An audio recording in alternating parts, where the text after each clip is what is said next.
matin. C'est vraiment un pile plaisir pour nous retourner la caille. Ça fait plusieurs jours depuis que nous dehors. Et Jean, M. Auguste dit là, nous avons visité d'abord les Émirats arabes unis à l'invitation du vice-président, le Cheikh Mansour. Et puis ensuite, nous allons au Kenya, nous allons rencontrer le président Outou. Pourquoi ça est important, il était important pour qui ça? Depuis nous entrons dans le gouvernement, qu'on constate fait et qu'on constate que nous avons répété, bataille ça pour nous gagner, et vous voulez bien insister sur le mot ça, pour nous gagner une bataille là, pour ne pas quitter la situation ça pour le gouvernement qui prend fonction en février 2026 là, pour nous gagner définitivement, pour route pas jamais bloquée encore, pour territoire pas jamais contrôlé par gang encore, il faut une masse critique d'aide, de monde, et il faut que la police et l'armée adéquatement équipées pour faire travail là. Il y a deux conditions qui sont essentielles. Ce n'est pas condition seulement ça, il y a l'autre condition tout, mais il y a deux conditions qui sont essentielles. Il faut qu'il y ait assez de masse critique qui pourrait aider à avancer sous gang. Et deuxièmement, il faut que la police et l'armée aient les équipements et la technologie qu'il faut pour être capable de mener un combat.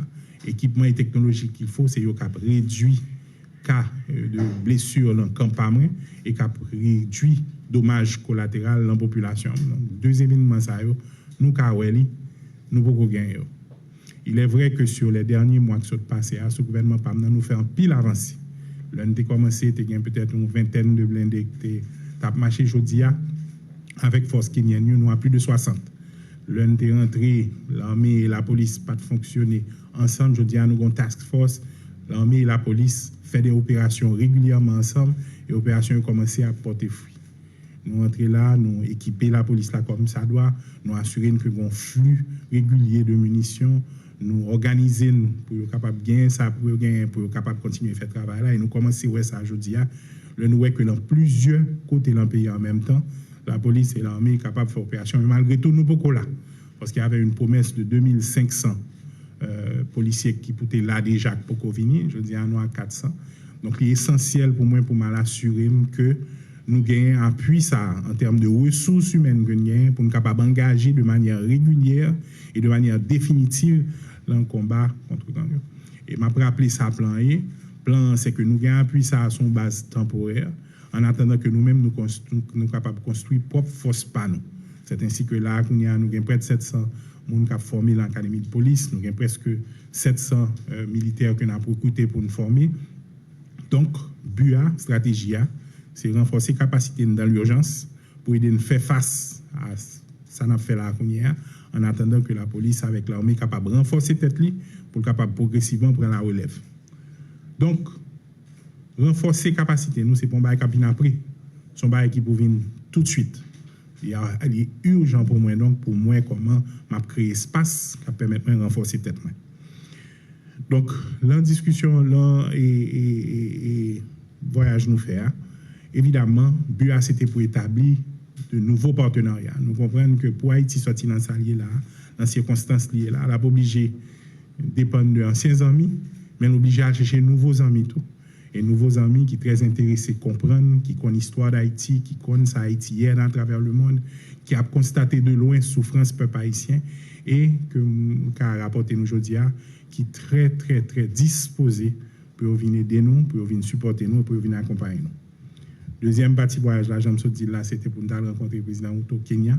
Et l'objectif là, c'est simple, c'est rappeler l'urgence pour le déployer le plus rapidement que possible 600 policiers qui étaient promis pour que nous gagnions là avec nous pour accompagner la police nationale avec l'armée d'Haïti dans le combat que y a mené. Nous faisons une bonne discussion avec le président Outou sur l'autre type d'accompagnement que nous avons joindre dans la zone Afrique là. Il prend engagement personnellement tout pour relayer l'autre pays que le connaît en relation avec pour venir aider nous. Et nous avons que dans la semaine qui s'est passée là, nous avons plusieurs pays qui sont engagés, dont par exemple le Salvador, qui promettent nous pour envoyer le monde pour nous. Donc ça rentre dans le cadre stratégique que nous gagnons nous-mêmes pour mobiliser la communauté internationale autour de la situation d'Haïti. Ce n'est pas nouveau. Depuis le mois arrivé, je voyais le ministre Paraguay, je voyais le Brésil, je parlais avec le Mexique, Malé jodi à l'Émirat Unis, nous voyons ministre en Europe pour aller parler avec plusieurs pays dans l'Union européenne. Leur entrée fonds commun est à peu près à 30 millions. Je dis à fonds commun a dépassé les 80 millions.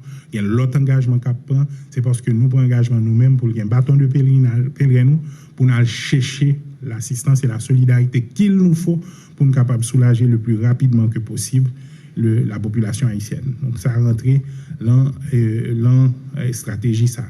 À qui ça nous tournait? Mais pendant que là, nous faisons des rencontres assez intéressantes avec ces vice-présidents lui-même qui organisent des rencontres ça pour nous, lui assurer que nous rencontrons des individus clés dans différents domaines. Cap Cabanou un appui rapide pour nous capable adresser plusieurs problèmes que la population haïtienne a confrontés là aujourd'hui. Nous sommes partis, comme dit, avec Général Azemar, moi, de l'armée, nous sommes partis tout avec l'inspecteur Mackenzie, parce que nous avons besoin d'expertise. Et un gros groupe nous rencontré, c'est un plus gros fabricant d'armes et de munitions en zone. Nous rencontré avec toute équipe qui est responsable de la compagnie. Ils ont démontré nous toute une série d'équipements que nous avons mettre à disposition. Et drones, machines blindées, armes automatiques et tant d'autres choses que nous-mêmes fabriquées qui sont capables à la disposition de la police et l'armée. Et nous demandons pour très très rapidement nous faire liste de besoins pour nous avoir un flux régulier de type de matériel. Parce que c'est des matériels que Haïti pourra avoir besoin sous le long terme. Le moi-même, moi rentré, moi je que c'est chaque ad hoc. Nous gagnons, la police l'a dit, nous avons besoin de tel bagaille, puis nous avons un gouvernement qui a lutté pour nous écouter, pour l'acheter, qui va le joindre, comment la joindre, ça prend des mois pour y arriver. Eh bien, discussion à fait là, je dis, partenariat ça, à permettre nous un flux régulier de matériel pour l'armée et la police, incluant les pièces de rechange. Donc, on y a à côté nous en phase ça, nous venons chita là avec l'armée et la police pour dessiner ça au besoin, pour nous entendre nous sur ça qui flux besoin pour nous retourner vers eux et puis pour eux même pour essayer d'accommoder nous. Mais discussion n'a pas arrêté là. Nous rencontrons tous responsables sécurité alimentaire. Émirats Unis a un programme le plus extraordinaire de fermes, 26 000 fermes à l'extérieur du pays. Et ils expriment un intérêt énorme pour entrer dans discussion avec nous sur comment ils travailler avec cultivateurs haïtiens pour nous capables de relancer l'agriculture. Et là encore, on y a balancé l'encran panoulier pour nous venir travailler avec le ministre de l'Agriculture pays ça pour nous voir comment nous mettre sous pied un paquet en proposition que nous avons. Donc, sécurité a été au centre de discussion, mais nous garder tout responsabilité nous gagnons dans cette feuille de route là qui lié à relève là. Nous faisons une rencontre avec chef service d'intelligence pays ça. C'est un pays qui gagne un service d'intelligence le plus sophistiqué au monde. Et ils garder avec nous essentiellement qui ça nous a besoin. Ils montrer nous solutions que nous même nous gagnons la caille nous avons occasion de visiter centre que nous même nous gagnons la caille et ils paré pour venir travailler avec nous pour aider nous faire vetting dans la police, installer des instruments d'intelligence, installer des instruments de surveillance, aider nous analyser et utiliser l'intelligence de manière rapide et efficace pour que l'un a fait intervention nous beaucoup plus équipés.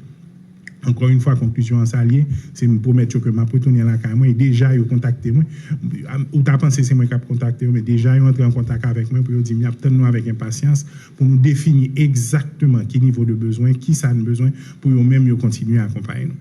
L'autre élément de discussion que nous faisons avec eux, c'est avec énergie, parce que c'est un pays côté qui a des capacités énormes en matière d'énergie. Nous discuter sur comment eux-mêmes ont fait établir un partenariat avec nous pour nous capables de faire question énergie avancée et nous rapporter nous que vraiment l'enthousiasme pour nous aider. Maintenant, ballon, c'est l'encas haïtien. Nous formons une équipe, une équipe de suivi. Dans les prochains jours, nous parlons pour nous définir exactement sa besoin dans chaque chapitre. Et évidemment, le vice-président l'engager lui-même pour l'assurer qu'il a appuyé nous. Dans tout ça, nous avons besoin dans les prochains jours et dans les prochaines semaines. Donc, en fin de compte, visite ça, c'est une visite vraiment que je suis très, très satisfait de lui. C'était à l'invitation du vice-président. Et je connais que le poil porter très rapidement des solutions à multiples problèmes nous gagnons. Parce que ça me donne, mais nous aidons objectif là, c'est pour nous finir avec question de sécurité de manière définitive. C'est pour nous être transitoire, c'est pour nous être temporaire et le passer par un cheminement bien précis. On appuie urgent à la police et à l'armée d'Haïti en termes de ressources à la fois humaines et à la fois ressources matérielles. Ressources ça lui-même, il commence à venir, il faut continuer à venir. On a compté sur l'autre pays qui engagé pour battre nos forces, pour venir en Haïti le plus rapidement que possible, pour consolider et appuyer la police là. Progressivement, nous-mêmes, on a construit force, nos propres capacités, nous, pour nous assurer nous de durabilité d'intervention qu'a bien.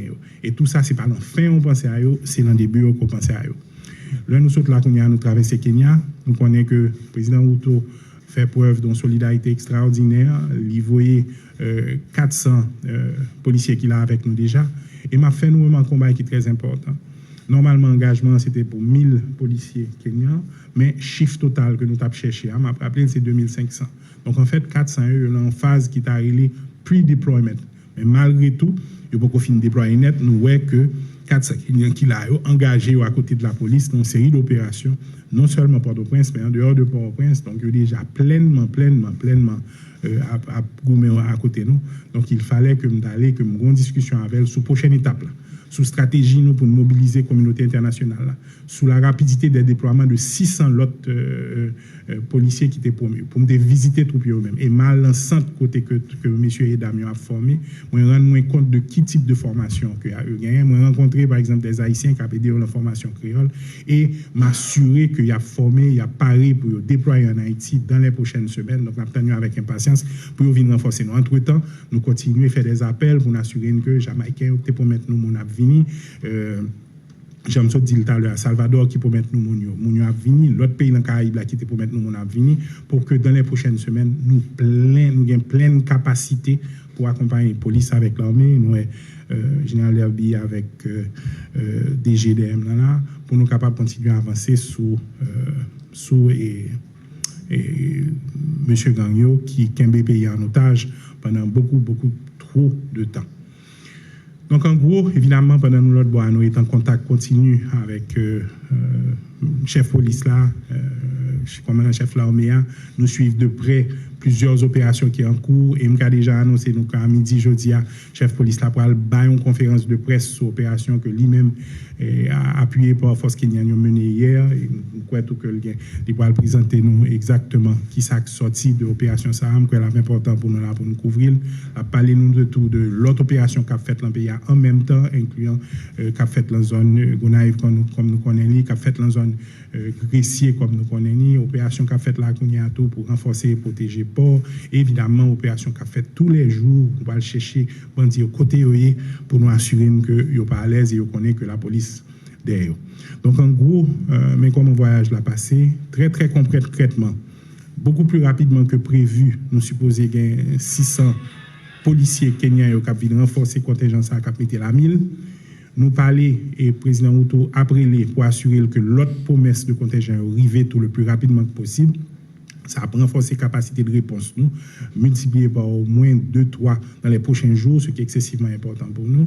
Nous avons un nouveau allié, un nouveau partenaire qui c'est les Émirats Unis, qui ont même tout décidé de comprendre besoin de nous et qui est engagé pour accompagner nous, pour nous ce qu'il faut pour que la police nationale d'Haïti et l'armée d'Haïti soient beaucoup plus efficaces pour faire face à menaces captanio. Et puis, troisièmement, j'aime dire nous, un paquet de secteurs qui clés pour nous, quand coup sécurité alimentaire, quand coup énergie, quand coup intelligence, quand coup protection des frontières. Nous avons 4 domaines importants côté Émirats Unis, qui ont une expertise énorme, qui ont des capacités énormes, qui ont des technologies énormes. Dans 4 domaines, ça tout en plus de sécurité, ils ont engagé nous pour le plus rapidement possible, ils viennent accompagner nous. Donc en gros, mais comment voyage l'a passé, m'a peut-être un nombre limité de questions et puis ensuite n'a pas. Merci beaucoup. Alors, comme vous connaissez, c'est un point de presse. Si mes premiers ministres ont demandé une question, nous venons associer presse, tu as souhaité poser une question rapidement, s'il vous plaît.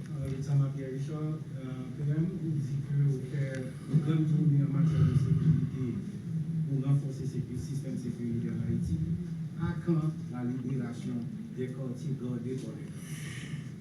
Écoute, nous arrivons là, nous joignons que l'institution pour libérer les quartiers occupés par le gang affaibli.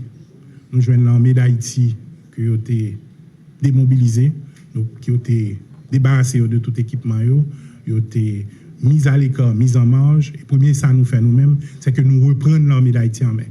Nous avons travaillé avec le général Derby pour nous rebailler l'armée d'Haïti place dans force répressive et force de sécurité pays. Et depuis nous-mêmes, nous arrivons là au Kaweli, n'investir en pile temps, n'investir en pile énergie. C'est pas pour rien que mon bureau dans le quartier général, nous avons budget l'armée. Je dis à budget sécurité pour l'armée et la police augmenter spécifiquement dans le domaine ça pour bailler les moyens. Donc nous obligés pour nous prendre quartier, gagner l'armée qui peut aider nous dans la consolidation. Deuxième bagaille nous fait où nous joignons une police tout qui pas suffisamment de monde, qui sous-équipé, nous prenons des dispositions d'abord avec moyens pas nous créons Fonds national de sécurité sous budget 24-25 là, nous augmenter de manière significative pour la provision pour police là, nous prenons des dispositions là pour nous créer de meilleures conditions de travail pour police et donc nous pas arrangé pour que nous-mêmes force pas nous en mesure de faire opération et qu'elle opération. Mais parallèlement à ça, il m'a toujours expliqué nous ça. Nous-mêmes, je dis, dans 70 polices par 100 000 habitants, Kenya à côté MDA, il y a 120 000 policiers pour 60 millions de monde, il y a 4 fois capacité. Nous faut la capacité pour l'un faire opération, ça, nous capables de consolider. Et donc, c'est la phase, ça, nous, là, nous beaucoup plus équipés, je dis, que nous étions hier. La preuve, c'est comme ça, dit nous tout à l'heure, nous commencé, moi-même, nous avons une vingtaine de blindés disponibles, je dis, nous avons un peu plus de 60. Et je dis que force spécialisée nous beaucoup mieux équipés pour mener opération ça d'ailleurs ouais on a mené opération sur plusieurs théâtres à la fois donc nous mieux équipés je dis effectivement pour nous rentrer l'antype d'engagement ça et pour nous capable soutenir ça me dit c'est que très bientôt on va sentir nous on va voir nous particulièrement dans ces quartiers et particulièrement sur les voies sont bail qui à toute vitesse nous en discussion avec et général là et chef police là pour nous avancer sur ça et au bonne occasion tout pour nous dire là très important. Donc, nous disons 3 étapes. Renforcer la capacité police même, faire partenariat international, la VIN, prendre engagement que le prend, ça veut dire VIN, ben nous coup de main que nous besoin à tous les niveaux. Troisièmement, accompagner avec toute l'autre série de mesures qui sont nécessaires, mais un point là, que je pense qui est essentiel. Processus ça, c'est un processus qui peut demander encore un petit peu de patience. Et comprendre que la population a un résultat. Et c'est pour ça tout, je pas plus tard que tout à l'heure, m'a dit DGA, m'a dit chef l'armée, que la population a besoin de résultats. L'État prend responsabilité envers toutes les deux institutions. Ça, n'a bail matériel, n'a bail les ressources qu'il faut, n'a mobilisé le partenariat qu'il faut. Mais je m'attends aussi à ce que très vite, il y ait la population résultats que attend. Ça fait 4 mois nous là, nous connaissons la population attend et m'a de plus en plus exigeant en termes de résultats parce que nous connaissons que la population a fait sacrifice à partir de contributions pour le cas de l'armée et la police, les besoins, les moyens que le besoin. Donc, on n'a pas avancé, je garantis qu'on n'a pas avancé, on a commencé à avoir des résultats très vite. Rapidement, la parole de l'ouverture. Bonjour Père et bonjour pays. Je suis également journaliste et directeur général de la presse de l'ouverture. Ma question est la suivante. Face à la résurgence de la violence des gangs, peut-on espérer une meilleure cohabitation entre le Conseil présidentiel de transition et le gouvernement pour une réponse plus adéquate à la crise d'insécurité qui nuit au bon fonctionnement du pays? J'ai vu moi aussi tout ce qui circule sur les médias sociaux, mais je peux vous dire que moi, j'ai toujours eu des rapports et des échanges tout à fait cordiaux et respectueux avec le CPT. Nous avons nous rencontrons chaque vendredi, nous avons 2 heures de temps de passer ensemble, nous faisons plusieurs conseils des ministres ensemble, nous arrivons à mettre en place le gouvernement ensemble, nous mettons en place plusieurs directeurs généraux ensemble, nous mettons en place CEPA. Donc, nous avons une réunion régulière, non seulement avec CPT en tant que groupe, mais avec chaque individu. Évidemment, c'est sûr que lorsque j'en ai bien ça, nous avons un point de vue par eux, donc nous sommes au moins un environnement très sain pour nous capables de gagner des échanges très sains sur vision et comment on a avancé.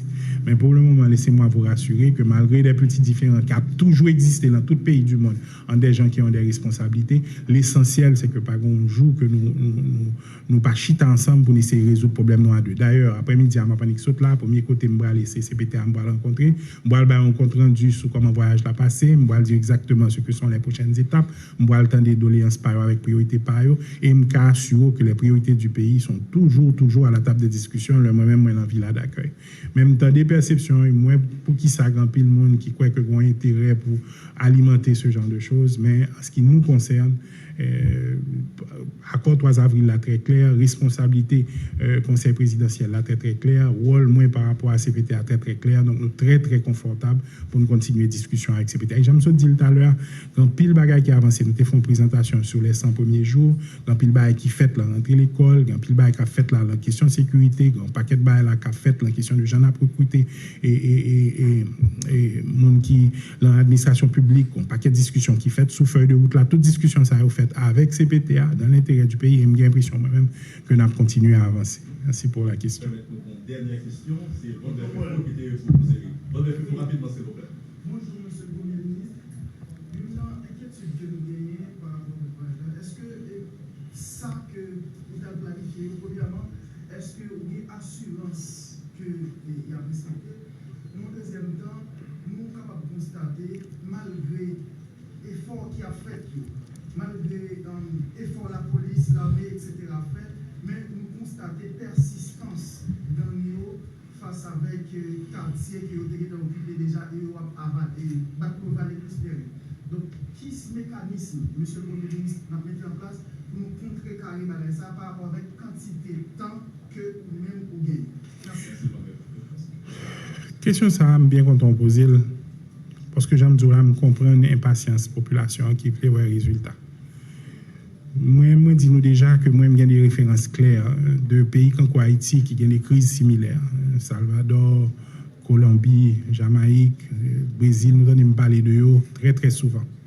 Pour résoudre ce type de crise de sécurité, particulièrement lors de un pays qui a une institution presque écrasée, côté que l'armée d'Haïti, par exemple, qui sont éléments essentiels dans la crise. Au Prince Salvador, après que vous déclaré l'état d'urgence, c'est pour 4500 l'armée, alors que moitié population capable de rentrer en jeu et supporter la police. Donc, pour nous capable de une solution permanente, nous avons besoin de l'armée d'Haïti. Pour nous capable de une solution permanente, le nombre de policiers il faut capable d'augmenter, il faut capable d'équiper, il faut capable de les moyens, il faut capable d'assurer les policiers que ça fonctionne. Système, ça, il faut comprendre qu'on a un petit temps pour mettre en place. Maintenant, parallèlement à ça, nous avons un paquet de partenaires qui disent, nous, en attendant que le système soit en place, nous-mêmes, nous avons venu de haut. Promesse ça n'a pas tenu. Parce que jusqu'à présent, il y a 400 policiers seulement, alors que nous étions supposés à 2500. Donc, ça m'a fait qu'on y a assez râler l'urgence, râler partenaires dans l'urgence, et combien de masse critique ça, ou mettre sûr que nous n'avons pas avancé sans hésiter sous différents quartiers. Et déjà, on commence à apprendre avec les moyens que nous avons.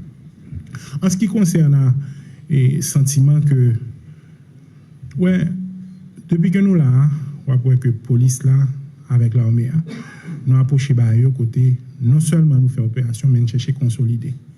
Là, il y a l'autre côté priorité pour la population capable éventuellement de tourner, pour les travaux publics qui ont commencé à faire réparation, pour l'école qui a reconstruit, pour la santé qui a repris. Il ne faut pas surpris non plus qu'en face là, il a changé de tactique. En face là, il a cherché à disperser forcément. En face là, il a fait tactique tout parce qu'il a senti que nous avons marché sur eux. Il a senti que nous pouvons chercher. Je vais quitter DGA lui-même parler de l'opération qui fait hier, la bonne explication sur lui. Mais après, je dis, nous pas réactifs encore. Pas un gouvernement qui attend pour réagir. Un gouvernement et une police, une armée, côté moi, une instruction pour nous une stratégie très claire et n'a pas avancé sur stratégie nous, de manière progressive. Au fur et à mesure que nous n'avons pas avancé sur les tours, toujours dit nous ça, dans toute opération, nous avons 3 objectifs. Le premier objectif, là, évidemment, c'est assurer que l'opération nous protéger autant que possible, police qui a fait opération. Deuxième barre, c'est que nous limiter dommages collatéraux, nous pas les populations blessées. Et troisièmement, évidemment, c'est assurer que nous prenons et que nous appréhendons des bandits et que nous mettons en prison pour aller devant la justice. Pour faire ça, il faut gagner les ressources qu'il faut, les ressources humaines qu'il faut, les ressources technologiques qu'il faut, les ressources. Et c'est ça que nous avons tête nous depuis 3 ou 4 mois. Donc, je peux nous garantir que nous avons au tout début, le fait que le gouvernement pas bien fait bac. Et je dis comme ça. Et je profite de dire encore une fois, c'est le moment pour déposer les armes. N'a pas avancé sur. Le peuple haïtien n'a pas perdu la bataille. Ça. Mais je me dis nous tout que son bail qui pourra prendre temps, qui pourra demander patience, qui pourra demander engagement tout le monde, qui pourra demander sacrifice tout le monde. Mais moi-même, quand je dis nous ça, je dis, c'est sûr que je campe devant nous. Pas de l'autre issue pour combattre ça. Pas de l'autre côté, le film ça a fini. Nous avons bien une bataille ça ensemble. Messieurs, merci beaucoup. Je suis très content de matin, je suis très content de retour au pays et à continuer à converser sur l'évolution de la situation sécuritaire. Merci.